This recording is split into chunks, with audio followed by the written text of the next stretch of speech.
18 मई 2008 की सुबह नोएडा के पॉश इलाके में स्थित एक घर से एक चौंकाने वाली खबर सामने आई। 14 साल की लड़की आराध्या अपने कमरे में मृत पाई गई। उसका शव बिस्तर पर था। सिर पर गहरी चोट थी और गला रेता गया था। उसके माता पिता डॉक्टर अनिल और निधि शर्मा, जिन्होंने सुबह 6 बजे उसकी लाश देखी, पूरी तरह से सदमे में थे। घर का नौकर हेमराज अचानक गायब था। पहली नज़र में पुलिस को लगा कि यह एक सामान्य हत्या और लूटपाट का मामला है, जिसमें घर का नौकर शामिल था। लेकिन अगले दिन एक चौंकाने वाला मोड़ आया। हेमराज की लाश घर की छत पर मिली। उसका गला भी रेता गया था और शरीर बुरी तरह से कुचल दिया गया था। अब मामला डबल मर्डर में बदल चुका था। पुलिस के सामने कई सवाल खड़े हो गए थे। अगर हेमराज ने आराध्या की हत्या की, तो फिर हेमराज को किसने मारा? घर में जबरन घुसने के कोई निशान नहीं थे, तो हत्यारा अंदर का ही कोई व्यक्ति था। हत्या का मकसद क्या था? पुलिस ने पूरे घर की गहराई से तलाशी ली और कुछ चौंकाने वाले तथ्य सामने आए।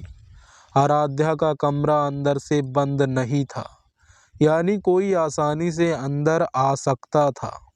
घर की छत तक जाने वाला दरवाजा रात भर खुला था, लेकिन किसी ने पहली बार में उसे देखा नहीं।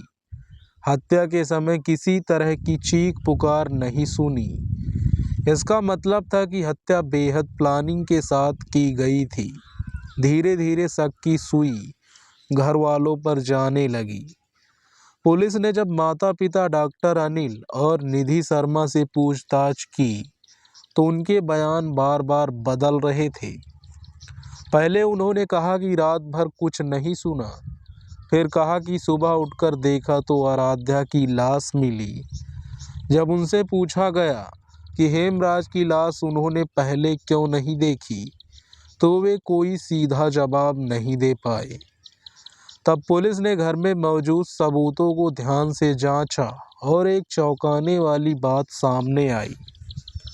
हत्या के लिए इस्तेमाल किया गया हथियार गोल्फ स्टिक घर में ही था। आराध्या और हेमराज के शरीर पर चोटों के निशान एक जैसे थे, जो किसी तेज धारदार हथियार से किए गए थे। घर में मौजूद शराब की बोतलों पर सिर्फ माता पिता के फिंगरप्रिंट थे। अब पुलिस को पूरा शक हो गया कि हत्या के पीछे माता पिता का ही हाथ हो सकता है। जांच के बाद पुलिस ने डॉक्टर अनिल और निधि शर्मा को गिरफ्तार कर लिया और उन पर डबल मर्डर का आरोप लगाया। पुलिस ने अपनी रिपोर्ट में बताया कि रात के करीब 12 बजे डॉक्टर अनिल ने देखा कि उनकी बेटी आराध्या और नौकर हेमराज एक ही कमरे में थे। गुस्से में आकर उन्होंने पास रखी गोल्फ स्टिक से हेमराज के सिर पर हमला किया, जिससे वह तुरंत बेहोश हो गया। आराध्या चिल्लाने लगी, जिससे बचने के लिए उन्होंने उसी स्टिक से उस पर भी वार किया। बाद में उन दोनों का गला रेत दिया ताकि वे पूरी तरह मर जाएं और कोई सबूत न बचे। फिर उन्होंने हेमराज की लाश को छत पर फेंक दिया ताकि शक किसी और पर जाए। पुलिस ने यह भी बताया कि डॉक्टर अनिल और निधि शर्मा ने हत्या के बाद शराब पी ताकि खुद को शांत कर सके। इस केस ने पूरे देश को चौंका दिया। लोग सोच भी नहीं सकते थे कि एक माता पिता अपनी ही बेटी की हत्या कर सकते हैं। 2013 में कोर्ट ने डॉक्टर अनिल और निधि शर्मा को उम्र कैद की सजा सुना दी, लेकिन 2017 में जब केस दोबारा खुला तो उन्हें सबूतों की कमी के कारण बरी कर दिया गया। आज भी यह केस एक रहस्य बना हुआ है। कुछ लोग मानते हैं कि माता पिता दोषी थे, जबकि कुछ लोगों का कहना है कि असली हत्यारा कोई और था। लेकिन एक बात पक्की है, यह भारत के सबसे रहस्यमयी मर्डर केसों में से एक है जो शायद कभी पूरी तरह से हल नहीं हो पाएगा। क्या आप इस केस को सुलझा सकते हैं?